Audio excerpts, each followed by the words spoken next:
హైదరాబాద్లోని అక్రమ నిర్మాణాలపైన హైడ్రా ఉక్కుపాదం మోపుతూ వస్తుంది. ఇప్పటికే దాదాపు వందల ఎకరాల్లో ఆక్రమించినటువంటి కట్టడాలను కూల్చేస్తూ వచ్చింది. ఏవైతే చెరువులను కబ్జా చేసి నదులను కబ్జా చేసి అక్రమంగా ఎన్ఓసీలు తీసుకొని అలాగే పంట భూముల్లోనో లేదంటే G+1కి పర్మిషన్స్ తీసుకొని G+4కి కట్టడాలు నిర్మించినటువంటి భవనాలన్నిటిపైన కూడా హైడ్రా నోటీసులు ఇచ్చింది. వాటిని కూలగొడుతూ వస్తుంది. అయితే కొంతమంది దీంట్లో సామాన్యులు ఎక్కువగా ఇబ్బంది పడుతూ ఉన్నారు. వాళ్ళకి సంబంధించి అక్రమంగా వాళ్ళు డాక్యుమెంట్లు తీసుకొని వాళ్ళందరూ వెంచర్లు వేసి పేదల దగ్గర డబ్బులు రూపాయి దాచిపెట్టుకున్నటువంటి పేదలు ఎవరైతే ఉన్నారో వాళ్ళందరూ సొంత ఇంటి కళను నిర్మాణించేసుకొని సొంత ఇంటి కళను నిజం చేసుకోవాలని చెప్పేసి ఎవరైతే డబ్బులు కట్టినటువంటి బాధితులు ఉన్నారో వాళ్ళందరికీ కార్పొరేట్ కంపెనీలు కన్స్ట్రక్షన్ కంపెనీలు చిప్ప టోపీ పెట్టాయి. ఎందుకంటే సరిగా ఎన్ఓసీలు లేవని చెప్పేసి వాళ్ళకు తెలియదు. అక్రమంగా ఎన్ఓసీలు తీసుకొచ్చేసి అక్రమంగా అన్ని డాక్యుమెంట్లు క్రియేట్ చేసేసి చెరువుని కబ్జా చేసో చెరువుని పూర్తి చేసి అక్కడ కట్టడాలు నిర్మించి వస్తున్నారు. కానీ వీళ్ళకి అది తెలియకుండా తక్కువ ధరకు వస్తుందని చెప్పేసో లేదంటే ఈ మెయిన్ ఏరియాలో మనకి కొంత వెసులుబాటు ఉండి ఈ ఇల్లు దొరుకుతుందని చెప్పేసి వాళ్ళు ఆశపడి అక్కడ కట్టినటువంటి డబ్బులన్నిటికీ కూడా ఇక్కడ ఇబ్బందులు చేకూరుతూ వస్తున్నాయి. తాజాగా హైడ్రా తీసుకున్నటువంటి కొత్త నిర్ణయాల వల్ల కూడా ఇలాంటి బిల్డింగ్లు ఇలాంటి అపార్ట్మెంట్లు అన్నింటినీ కూడా కూల్చాలని చెప్పేసి రేవంత్ సర్కార్ డిసైడ్ అయిపోయింది.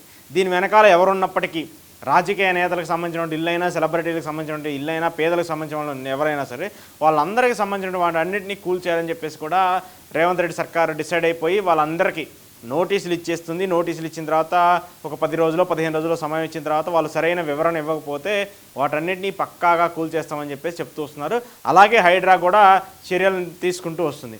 ఇప్పటికే వందల ఎకరాల్లో అక్రమంగా కట్టినటువంటి బిల్డింగ్లన్నింటినీ కాంప్లెక్స్లన్నింటినీ కూడా కూల్చేస్తున్న పరిస్థితిని మనం చూస్తూ వచ్చాము. కొంతమంది బాధితులు అంటే వాళ్ళకి బేసిక్గానే వాళ్ళకి తెలియదు ఏది అక్రమంగా ఉన్నటువంటి భూమి ఏదనే తెలియదు. ఒక కన్స్ట్రక్షన్ కంపెనీ తీసుకొచ్చి అక్కడ ఒకటి పెట్టేసి వాళ్ళు ఒక బిల్డింగ్ కట్టేసి దాన్ని అమ్మే ప్రక్రియ చేపడుతూ ఉంటారు. కాబట్టి సామాన్యులకు దీని గురించి తెలిసే బాధ్యత ఉండబోతుంటో వాళ్ళందరూ ఇప్పుడు నష్టాన్ని భరించాల్సిన పరిస్థితి వస్తుంది. వాళ్ళందరూ ఇప్పుడు రోడ్ల మీద పడిచ్చి ఆందోళన చేయాల్సిన పరిస్థితి వస్తుంది.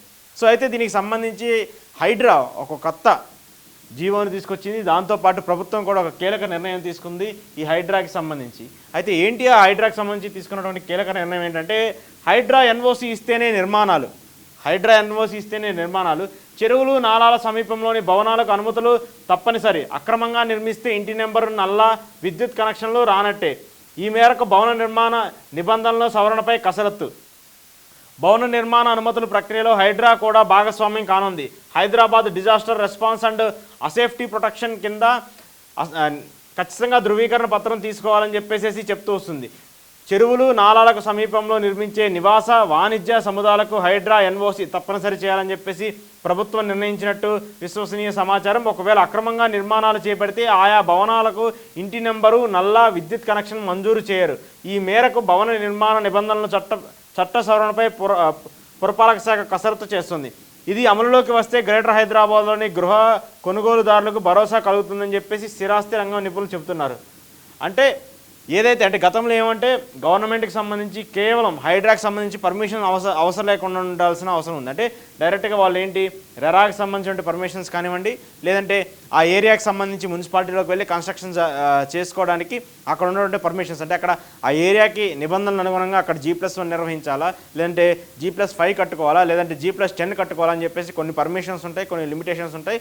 వాటర్ కనెక్షన్కి సంబంధించి ఎంతవరకు వాటర్ ఫోర్స్ వస్తుంది, అక్కడ వాటర్ సేఫ్టీస్ ఎలా ఉంటాయి, అక్కడ ఉండే వాళ్ళకి నీటి సదుపాయం ఎలా ఉంటుంది, లేదంటే రోడ్ల వ్యవస్థ కానీ ఎంత రోడ్లు వదలనేది ఒక ప్రాపర్ ప్లానింగ్ ప్రకారం జరుగుతూ ఉంటుంది. సో ఇప్పుడు ఏంటి అలా కాకుండా దానితో పాటు హైడ్రాకి సంబంధించిన ఎన్ఓసి కూడా తప్పనిసరి చేస్తుంది. ప్రభుత్వం నిర్ణయం తీసుకోబోతుంది. హైడ్రా సంబంధించి ఒక్కసారి హైడ్రా పర్మిషన్ ఇస్తే ఇంకోసారి ఎవరు వచ్చినా ఏ ప్రభుత్వం వచ్చినా తర్వాత ఎవరున్నా లేకపోయినా సరే ఈ నిర్మాణాలని కూల్చే హక్కు, ఈ నిర్మాణాలు అక్రమంగా కట్టారా ఎలా కట్టారా అనేది కూల్చే హక్కు వాళ్ళకి ఎవరికి ఉండదు. ఒకసారి హైడ్రా పర్మిషన్ తీసుకుంటే వాళ్ళ బిల్డింగ్ కానీ వాళ్ళ అపార్ట్మెంట్ కానీ అక్కడ ఉన్నటువంటి ఏవైతే మాల్స్ కానీ ఏవైతే ఉంటాయో అవన్నీ కూడా సేఫ్టీ ప్రికాషన్స్లో ఉన్నట్టు లెక్క.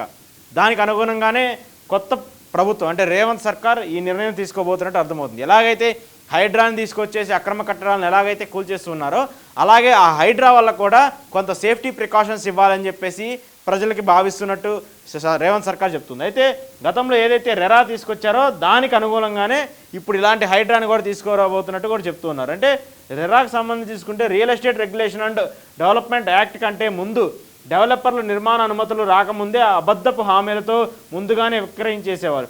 తీరా న్యాయపరమైన చిక్కులతో సంబంధించిన ప్రాజెక్టుకు అనుమతులు మంజూరు కాకపోవడంతో కస్టమర్లు రోడ్డున పడేవారు. ఇలాంటి విపత్కర పరిస్థితుల్లో కొనుగోలుదారులకు భరోసా కల్పించేందుకు కేంద్రం రెరాను అమల్లోకి తీసుకొచ్చింది. దీంతో స్థిరాస్తి రంగంలో పెట్టుబడులకు భద్రత, పారదర్శకత, నిర్మాణంలో నాణ్యమైన పెరిగాయి. నిర్మాణ అనుమతులతో పాటు రెరా ఆమోదం పొందిన ప్రాజెక్టుల్లో కొనుగోలుకే కస్టమర్లు మొగ్గు చూపుతున్నారు. ఇదే తరహాలో ఇప్పుడు భవన నిర్మాణంలో ఎలాగైతే అక్రమాలు జరగకుండా ఉండాలనుకున్నారో దానికోసం హైడ్రా కూడా పర్మిషన్ తీసుకోవాల్సి ఉంటుందని చెప్పేసి ప్రభుత్వం చెప్తుంది. సో ఇప్పుడు రెరా పర్మిషన్స్, ఇందాక నేను చెప్పినప్పుడు మున్సిపాలిటీకి సంబంధించిన పర్మిషన్స్, ఇప్పుడు కొత్తగా హైడ్రాకి సంబంధించిన పర్మిషన్స్, ఈ 3 పర్మిషన్స్ ఉంటేనే ఎవరైనా, ప్రజలకు నేను మళ్ళీ చెప్తున్నాను, ఎవరైనా సరే ఒక బిల్డింగ్లో ఒక అపార్ట్మెంట్ కొనాలనుకున్నా, అక్కడ ఇన్వెస్ట్ చేయాలనుకున్నా, అక్కడ ఏమి కట్టాలనుకున్నా కూడా ఇప్పుడు ఈ పర్మిషన్స్ అన్నీ ఉన్న వాటికి అయితేనే మీరు వెళ్ళి అక్కడ కొనుగోలు చేస్తే బెటర్. వీటిలో ఏ ఒక్కటి లేకపోయినా సరే మళ్ళీ రేపు ఇంకో ప్రభుత్వం అధికారంలోకి వస్తుంది, అక్కడ ఉన్నటువంటి మార్పులు చేసేసి అక్కడ ఉన్నటువంటి మళ్ళీ ఇది అక్రమంగా కట్టారనో, లేదంటే ఇది చెరువుని కబ్జా చేసి కట్టారనో, లేదంటే ఇది నాలావే కట్టారనో ఇలా చెప్పుకుంటూ వస్తే మాత్రం మళ్ళీ మీరే నష్టపోయే పరిస్థితి ఉంటుంది. సో అలా కాకుండా ఉండాలంటే ఖచ్చితంగా ఏది కొనాలనుకున్నా, ఎక్కడ ఇన్వెస్ట్ చేయాలనుకున్నా ఈ ప్రాపర్ ఎవిడెన్స్ అన్ని అనుమతులు ఉన్న తరువాతే అక్కడ ఇన్వెస్ట్ చేయండి, అక్కడ తీసుకోండి అనేది కూడా ప్రభుత్వం చెప్తూ వస్తుంది. సో ఇప్పుడు హైడ్రాకి సంబంధించి తీసుకొస్తున్నటువంటి ఎన్ఓసి కూడా త్వరలోనే అందుబాటులోకి రానుంది. కొద్ది రోజుల్లో, అంటే 1 లేదా 15 నుంచి 1 నెల రోజుల్లో దీనికి సంబంధించి పూర్తి వివరాలు తీసుకున్న తర్వాత గవర్నమెంట్ ఆఫీసుల్లో, అలాగే పురపాలక శాఖకు సంబంధించిన వాటన్నిటిలో కూడా ఈ హైడ్రాకి సంబంధించిన ఎన్ఓసీలు ప్రొవైడ్ చేస్తామని చెప్పేసి కూడా గవర్నమెంట్ చెప్తుంది. ఎన్ఓసీలు ఖచ్చితంగా తీసుకోవాల్సిన బాధ్యత కూడా ఉందని చెప్పేసి కన్స్ట్రక్షన్లకు అలాగే ప్రజలకు కూడా చెప్తుంది హైడ్రా, అలాగే రేవంత్ సర్కార్.